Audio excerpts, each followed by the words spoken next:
Parasa TV అందిస్తున్నాను. ఇదండి నా జీవిత కథ 44వ భాగం, హై స్కూల్ పర్వం 13వ భాగానికి మీ అందరికీ హృదయపూర్వక స్వాగతం. ఈరోజు ఇరువురు మాస్టర్లను మీకు పరిచయం చేయబోతున్నాను.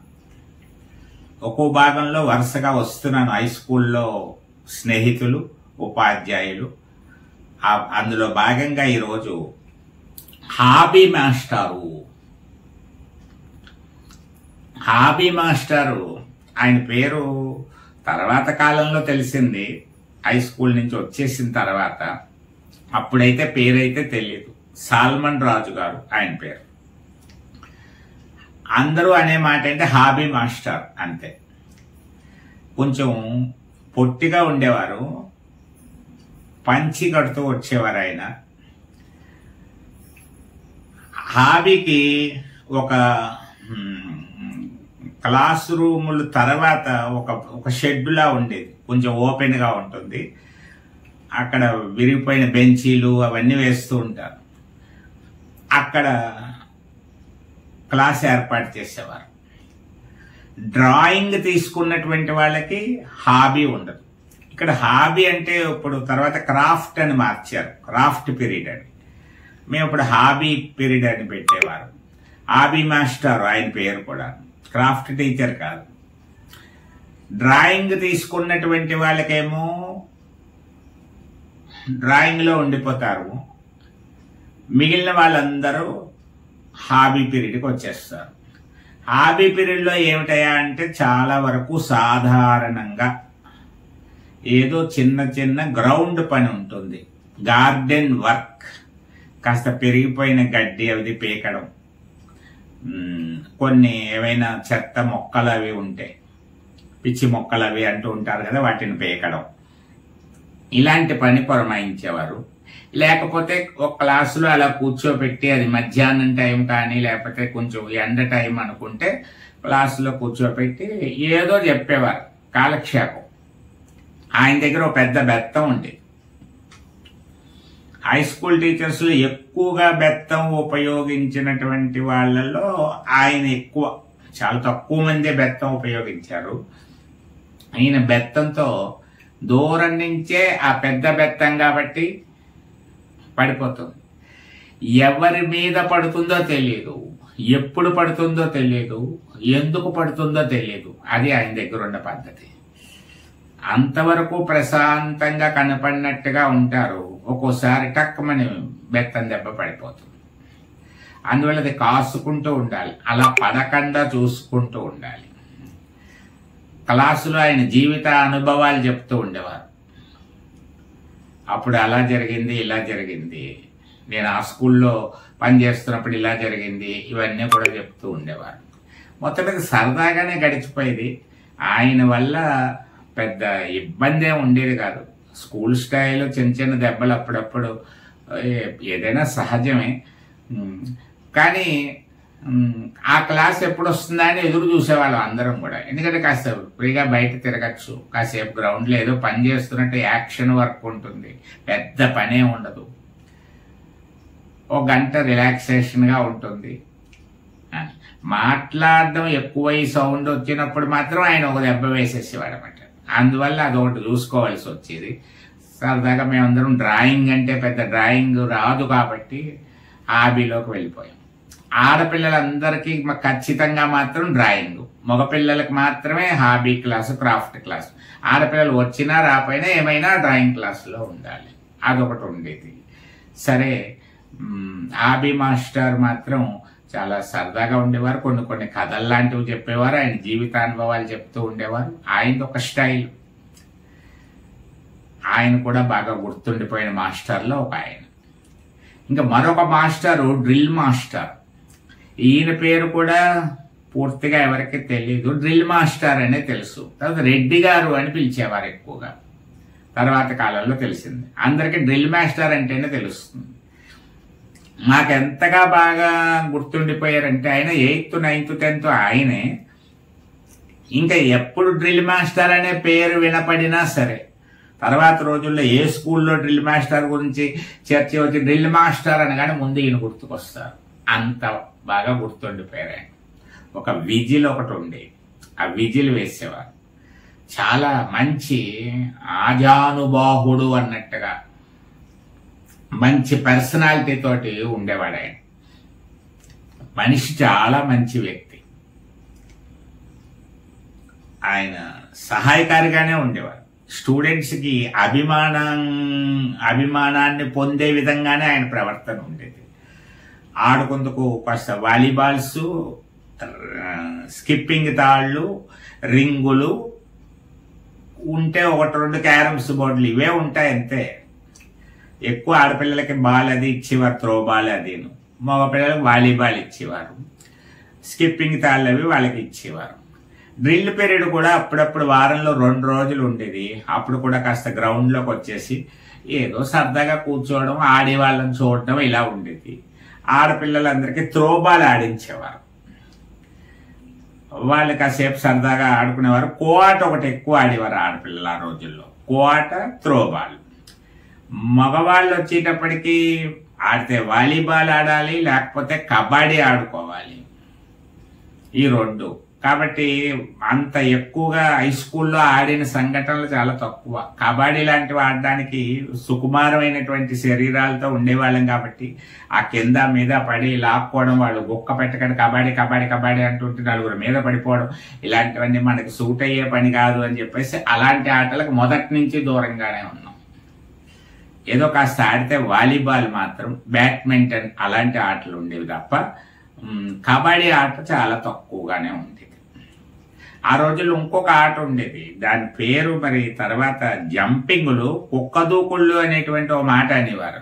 అంటే ఒక మనిషి ఫస్ట్ కొంచెం కాలు ఏదో పెడతాడు, దాని మీద దూకుతాడు, తర్వాత ఇలా నువ్వు వంగుంటాడు, ఒక హైట్ పెరుగుతూ వస్తాడు.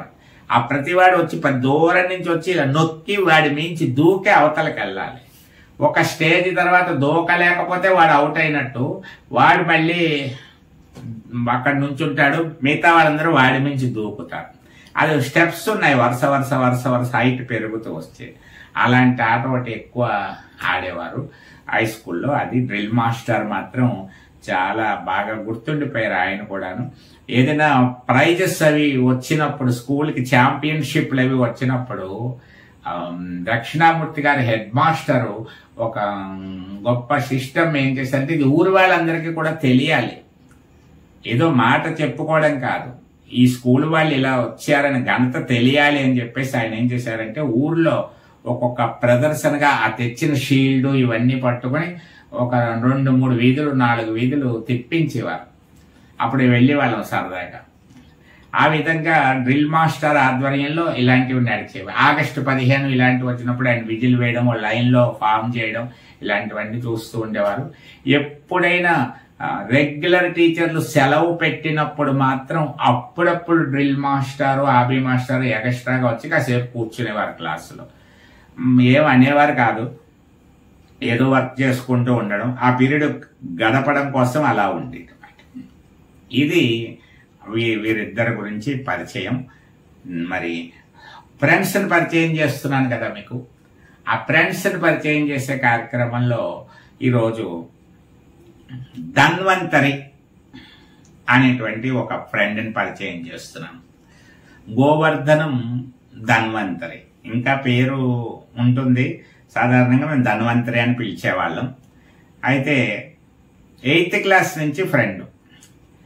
మామూలుగా చిన్నప్పటి నుంచి కొద్దిగా తెలుసు, కానీ పరిచయం తక్కువ. ఎందుకంటే గోపాలస్వామి గుడికి వెళ్తూ ఉంటాం కదా, మరి వాళ్ళు అక్కడ స్కూల్కి వెళ్ళాక క్లాస్మేట్ అయ్యారు.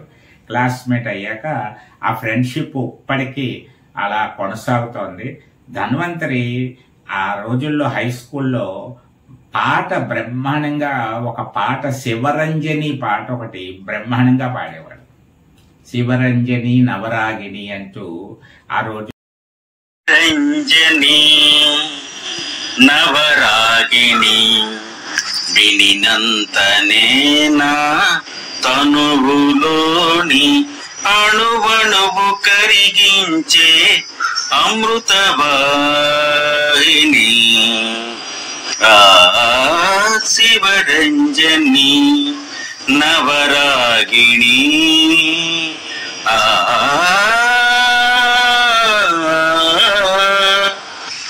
రాగాల సిగలోన సిరిమల్లివి సంగీత గగనాన జాబిల్లివి రాగాల సిగలోన సిరిమల్లివి సంగీత గగనాన జాబిల్లివి స్వరసుర జరి తరంగానివి. ఆ పాట సూపర్ హిట్ సాంగ్. ఆ సినిమాని ఆ పాటను ఎలా పట్టాడో చక్కగా బ్రహ్మాండంగా పాడేవాడు. ఆ ఎన్ఎస్ టీచర్ గారు ఆ పాట మరీ మరీ పాడించేవారు. ఆ విధంగా పాపులర్ అయ్యాడు అతను. ఆ పాట ద్వారా కొంత గుర్తింపు పొందాడు. మేము తర్వాత కాలంలో కూడా ఎప్పుడైనా ఆ పాటని గుర్తు చేసేవాళ్ళం. ఎప్పుడైనా ఫ్రెండ్స్ సరదాగా కలిసినప్పుడు ఆ మీటింగ్ లో ఆ పాట పాడమని అనేవాళ్ళు. 40 ఏళ్ళ తర్వాత కలుసుకున్న మీటింగ్ లో ధన్వంతరి చేత ఆ పాటలు పాడించాం. ఆ పాట ఆధారంగా అతన్ని సింగర్ అని పిలుస్తాం. Group singer. గ్రూప్కి ఒక సింగర్. ఇంకా గాయకులు ఎవరు లేరు గ్రూప్ లో. ఆడవారి వైపుకి ఒకళ్ళిద్దరు ఉన్నా, మగవాళ్ళలో ఇంకా పాడేవారు. పాడాలంటే కాస్త ధైర్యం ఉండాలి, ఆ పాడాలనేటువంటి ఒక అభిరుచి ఉండాలి. ఈ రెండు అతనిలో ఉన్నాయి. అందువల్ల అతను పాడుతూ ఉంటాడు. తర్వాత చాలా పాటలు పాడాడు. కానీ ఈ శివరంజని పాట మాత్రం మా అందరికీ గుర్తుండిపోయేటువంటి ఒక పాట. తర్వాత బిఎస్ఎన్ఎల్లో చేస్తూ అంచెలంచెలుగా ఎదుగుతూ బిఎస్ఎన్ఎల్లో ఒక స్థాయికి వచ్చి రిటైర్ అవ్వడం కూడా జరిగింది. ప్రస్తుతం రాజమండ్రిలో ఉంటున్నాడు. అప్పుడప్పుడు తరచుగా గ్రూపులో యాక్టివ్గా పాల్గొంటూ ఉంటాడు. మంచి మంచి విశేషాలు అవి చెప్తూ ఉంటాడు. ఇప్పటికీ మంచి ఫ్రెండ్షిప్ కొనసాగుతూ ఉంది. రాధాకృష్ణ అని చెప్పేసి చాలా ఆప్యాయంగా పలకరిస్తూ ఉంటాడు. సరదాగా జోక్స్ అవి వేయడంలో కూడా ధన్వంతరి చాలా గొప్ప, అంటే సమయానుకూలంగా సందర్భానుసారంగా జోక్స్ అవి వేసుకుంటూ ఉంటాం. హై స్కూల్కి కాలేజీకి వెళ్ళే సమయంలో కూడా ఈ ధన్వంతరి బ్యాచ్ ప్రత్యేకత ఏమిటంటే నడుచుకుంటూ వెళ్తారు, నడుచుకుంటూ వస్తారు తాళపొడి. ఒక్కొక్కసారి అప్పుడప్పుడు మేము పాల్గొంటూ ఉండేవాళ్ళం. బోల్డ్ విషయాలు, సామాజిక విషయాలన్నీ, ప్రాపంచిక విషయాలన్నీ కూడా వచ్చేవి అప్పుడు. అందులో రాజకీయాలు వస్తాయి, రకరకాల సినిమాలు వస్తాయి, అన్నీ. ఇంకా అవి ఇవి అనేటువంటిది ఏమీ లేదు, అన్ని రకాల విషయాలు వస్తాయి. ఎప్పుడు తాళపూడి ఎంతసేపులో వచ్చేసి అప్పుడే వచ్చేసామా అనేంతగా మొదలవుతుంది ఒక చర్చ. కాలేజీ దగ్గర, హై స్కూల్ దగ్గర మొదలైన చర్చ బస్ స్టాండ్ వరకు వచ్చేటప్పుడు కొనసాగుతుంది. అక్కడ ఎవరికి వాళ్ళు డిస్పర్స్ అయిపోతే వెళ్ళిపోతారు. ఇలా చాలా జరిగింది. మరి మంచి ఏదైనా కార్యక్రమాలకి దానికి ఒక హెల్ప్గా ఉంటూ ఉంటాడు. తన వంతు సహాయం అందిస్తూ ఉంటాడు. చాలా ఉత్సాహపరచడం ఇలాంటివన్నీ కూడా ఉన్నాయి. మంచి అభిరుచి కలిగినటువంటి వ్యక్తి. అటువంటి వ్యక్తి స్నేహితుడిగా ఉండడం కూడా చాలా ఆనందించదగ్గ విషయం. మరి ఈరోజు ఈ విధంగా హై స్కూల్ పర్వం నుంచి మనం ముగించుకొని సామాజిక కార్యక్రమాలు, ఆనాటి సామాజిక పరిస్థితుల దగ్గరకు వస్తున్నాం కదా. అసిరయ్య పకోడీ, ఇది పకోడీలు చాలా షాపుల్లో ఉంటాయి. ప్రతి కొట్లోని పకోడీ తింటారు. పకోడీ అప్పుడు అమ్మేవారు ఎక్కువ. మిఠాయి కొట్లు అన్నింటిలో పకోడీ ఉంటుంది. కానీ ప్రత్యేకించి అసిరయ్య పకోడీ అనేటువంటిది ఒక ప్రత్యేకమైనటువంటి బ్రాండ్. సినిమా హాల్ సెంటర్లో ఆ శ్రీదేవి థియేటర్, లక్ష్మీ టాకీస్, తర్వాత కాలంలో శ్రీదేవి టాకీస్, అక్కడ దాన్ని ఆనుకొని ఒక చిన్న హోటల్ లాంటిది ఉంటుంది. అక్కడ సాయంత్రం 5 గంటలు దాటిన తర్వాత దగ్గరించి మొదలవుతుంది అసిరయ్య పకోడీ. రోడ్డు మీదే ఓపెన్గా గ్యాస్ పొయ్యిలు అవి ఇప్పుడు వచ్చాయి, అప్పుడు పొయ్యి వేరేగా ఉండేది, కట్టెల పొయ్యిలే, పొట్టు పొయ్యి, కట్టెల పొయ్యిలు, రకరకాల కాలంలో వచ్చిన మార్పుల ప్రకారం అలా మార్పులు వచ్చాయనుకోండి. చాలా కాలం నడిచింది. ఆ పొయ్యి దగ్గర ఒక పెద్ద మూకుడు ఉండి పకోడీ వేస్తాం, నామాలు అవి పెట్టుకుని ఉండేవాడు అశ్రయ్య అని. ఆయన నిక్కర్ కూడా వేసుకుని ఉండేవాడు, ఆయన కాకి నిక్కర్ లాంటిది. ఆ వాయ కోసం జనం రెడీగా నుంచుని ఉంటారు అన్నమాట. ఓ 5గురు అవగానే ఇంకో 5గురు రెడీగా ఉంటారు. ఈ పరిస్థితి ఎప్పటి వరకు కొనసాగుతుంది? సాయంత్రం 5 నుంచి రాత్రి 8 వరకు కొనసాగుతుంది. అంటే ఒక 4 గంటల సేపు ఖాళీ లేకుండా వేసింది వేయడం, తీయడం, పొట్లాలు కట్టి ఇచ్చేస్తూ ఉండడం. అన్ని పకోడీలు మెత్తగా ఉంటాయి. ఉల్లిపాయ పకోడీ అంటే మెత్తగా ఉంటుంది, కానీ అసిరై పకోడీ అలా ఆ శనగపిండి రంగులో కూడా కనపడదు, కొంచెం బ్లాక్ కలర్ వస్తుంది. మాడినట్టుగా అనిపించే స్థాయికి వెళ్ళి మాడకుండా ఉండేటువంటి పరిస్థితిలో తీసేస్తారు. అది బాగా అనుభవం. తింటూ ఉంటే ఒక మంచి రుచి అనిపిస్తుంది, ఇంకా కాస్త తినాలని అనిపిస్తూ ఉంటుంది. ఆ అసిరై పకోడీకి చాలా మంది అభిమానులు ఉండేవారు. అనేక రకాల వాళ్ళ కోరికల్లో కొంతమంది గర్భిణీ స్త్రీలు వీళ్ళకి కోరికల్లో కూడా అసిరై పకోడీ తినడం కూడా ఒక కోరిక ఆ రోజుల్లో. అప్పుడప్పుడు వెళ్ళి అసిరై పకోడీ తెచ్చామని చెప్పేసి అసిరై పకోడీ ఇచ్చేవారు. రాపేశ్వరం కాజా అని ఎలా చెప్పుకునేవారు, తాళప్పుల్లో అలాగే అసిరై పకోడీ అంటే ఒక గుర్తింపు, ఒకసారైనా తినాలి. సినిమాకి వెళ్ళి వాళ్ళు తప్పనిసరిగా కొనుక్కు తెచ్చుకునేవారు. ఇంటర్వెల్ వరకు నడిచేది సినిమా, ఇంటర్వెల్ వరకు నడిచేది. ఇంటర్వెల్ ముందు కూడా జరుగుతూ ఉండేది కాబట్టి ఓ పొట్లం కొనుక్కునేవారు. ఆ పల్లెల్లో వేసింది వేసినట్టు ఒక 6గురికో 7గురికో సర్దేగానే మళ్ళీ ఇంకో వాయి పడిపోతూ ఉంటుంది, ఆ వాయి జరుగుతూ ఉంటుంది, ఇది ఖాళీ అయిపోతూ ఉంటుంది. అలా జరిగేది. ఇది ఆ రోజుల్లో వాళ్ళందరికీ బాగా గుర్తుంటుంది.